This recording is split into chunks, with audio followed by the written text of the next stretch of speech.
है ना।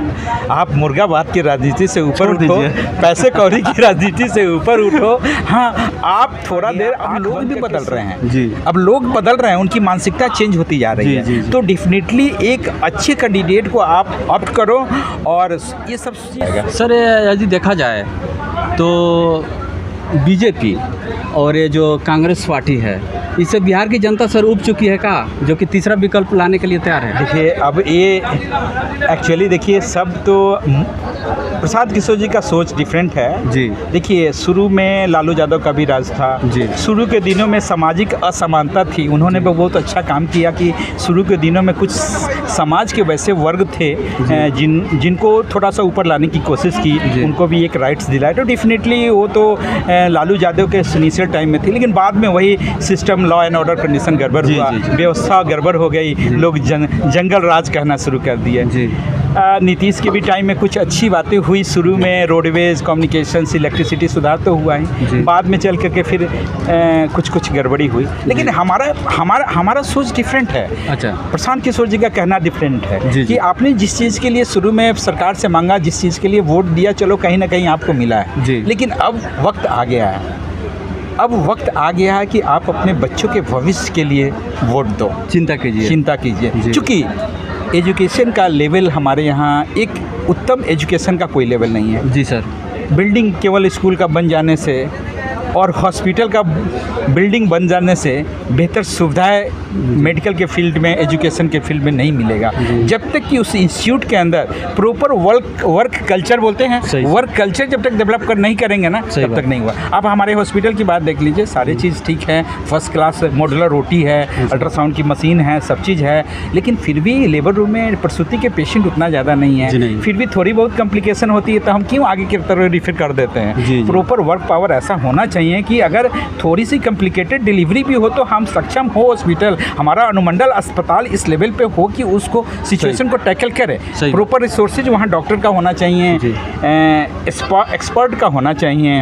अब वहाँ अल्ट्रासाउंड मशीन है तो एक रेडियोलॉजिस्ट की भी ज़रूरी पड़ती है अल्ट्रासाउंड प्रॉपर करने के लिए। अगर एक्सरे मशीन पड़ी हुई है तो वहाँ टेक्नीशियन की भी ज़रूरत पड़ती है। तो डेफिनेटली सारी चीज़ें हैं, बहुत अच्छी इमारत है, सारा मशीन है, लेकिन वो काम का कल्चर नहीं है हॉस्पिटल में, तो वो चीज़ों को बढ़ावा देना चाहिए। उसी तरह शिक्षा के क्षेत्र में देखते हैं कि आप बहुत ज़्यादा नीतीश कुमार का क्या, अभी टीचर्स लोग को इतना प्रेशराइज किए हुए हैं, वो एकदम टाइम 7 बजे वीडियो कॉलिंग से कब टीचर पे अटैक कर देंगे। देखिए, ऐसे नहीं ना होता है। आप उस एज ऑफ लाइफ में उस टीचर्स को आप साइकोलॉजिकली ट्रॉमा दे रहे हैं। आप कल्चर तो डेवलप कीजिए शिक्षण संस्थानों में। आप जब तक कल्चर नहीं डेवलप करेंगे ना, तब तक ये चीज़ें सुधरने वाली नहीं है, चाहे आप ऊपर से कितना भी प्रेशर बना दें। तो वही सब बात है सर। आपको लगता है कि बिहार का लोग जो है नीतीश कुमार के इस पार्टी और उस पार्टी करने से बिहार नीचे आ रहा है? अब तो इस पार्टी उस पार्टी तो वो तो अपना राजनीतिक समीकरण होता है जिसका लोग फ़ायदा उठाना चाहते हैं जी। लेकिन डेफिनेटली इन सब चीज़ों से भी ऊपर उठ करके अपने राज्य के लिए सोचना चाहिए पॉलिटिकल पार्टीज़ को। देखिए, हम लोग 50-60 के दशक में बिहार कहाँ था जी। हाँ, धीरे धीरे राजनीतिक इंस्टेबिलिटी जिसको बोलते हैं, पॉलिटिकल इंस्टेबिलिटी आती गई और धीरे धीरे हम लोग कहीं ना कहीं पिछड़ते गए। अब उसमें बाकी राज्यों को देखिए, सब अग्रिम राज्यों के श्रेणी में चले गए। तो ये कहीं ना कहीं पॉलिटिकल सिस्टम हमारी जो अस्थिरता जिसको बोलते हैं, राजनीतिक अस्थिरता के कारण हम लोग पिछड़ते चले गए। सर, आज बिहार का जो स्थिति है देश में नीचे से मतलब कि नंबर 1 स्थान रखता है। जीडीपी के मामला की अगर हम लोग बात करें सर, तो बिहार का जो स्थान है नीचे से नंबर 1 पे है, जो कि कह सकते हैं पूरे भारत में निचला स्तर पर हम लोग बिहार का जनता है। तो सर, ये अगर हम लोग पिछड़े हैं तो इसका अगर दोष जाता है तो किसको जाता है आपके नज़रिया से सर? देखिए, मल्टीफैक्टोरियल इशू है, बहुत सारा कारण होता है, लेकिन डेफिनेटली अगर कहीं ना कहीं कुछ होता है तो जो अपना जो पॉलिटिकल सिस्टम है कहीं ना कहीं तो दोषारोपित होता ही है। चाहे चूँकि इसी सिस्टम के तहत तो सारी चीज़ें चलती हैं, ब्यूरोक्रेट से लेकर के सारी चीज़ इसी सिस्टम के अनुशासन में चलता है, तो दोषी तो है ही पॉलिटिकल सिस्टम। अगर अच्छी राजनीतिक अस्थिरता ना हो करके एक स्टेबल गवर्नमेंट बनी रहे और एक अच्छी डिसीजन ले बिहार के हित के लिए, तो विकास होगा ही, विकास होगा। प्रशांत किशोर सर मतलब कि बराबर बोलते हैं कि भाई बिहार का जो है पलायन रुकना चाहिए। तो अगर ये उनकी सरकार बनती है बिहार में तो क्या ये समस्या पलायन की ख़त्म हो जाएगी क्या?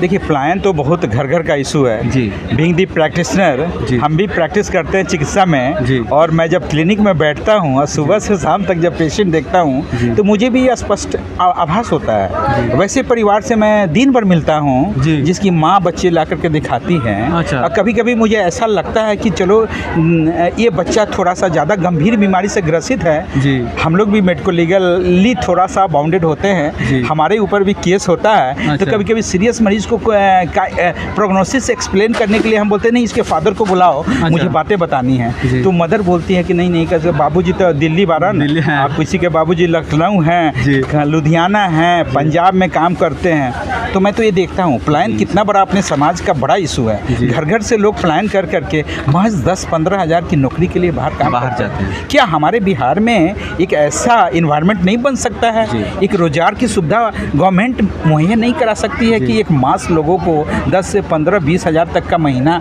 कमाने का अवसर मिले? जी। तो एक ट्रेन में भर भर करके लोग पलायन कर रहे हैं। जी। इससे पता चलता है जब भी फेस्टिवल सीजन आते हैं, होली आता है, छठ आता है, तब पता चलता है कि लोग कितना बिहार से माइग्रेटेड है दूसरे सही, स्टेट में। जी, जी, तो सही बात। डेफिनेटली एक पलायन एक बड़ा इशू है हमारे स्टेट का, और पलायन रोकने के लिए तो हमारी प्रशांत किशोर और जन स्वराज पार्टी एक स्ट्रेटजी भी बना रखी है। अच्छा।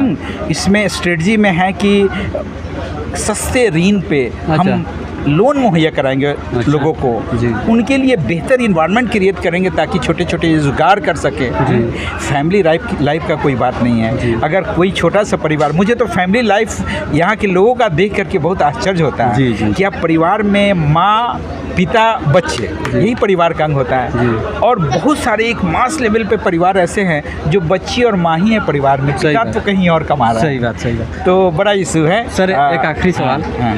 यदि प्रशांत किशोर जन स्वराज के पार्टी से आपको अगर टिकट मिलता है तो आप कितना उम्मीद रखते हैं ढाका 21 विधानसभा क्षेत्र के जनता से?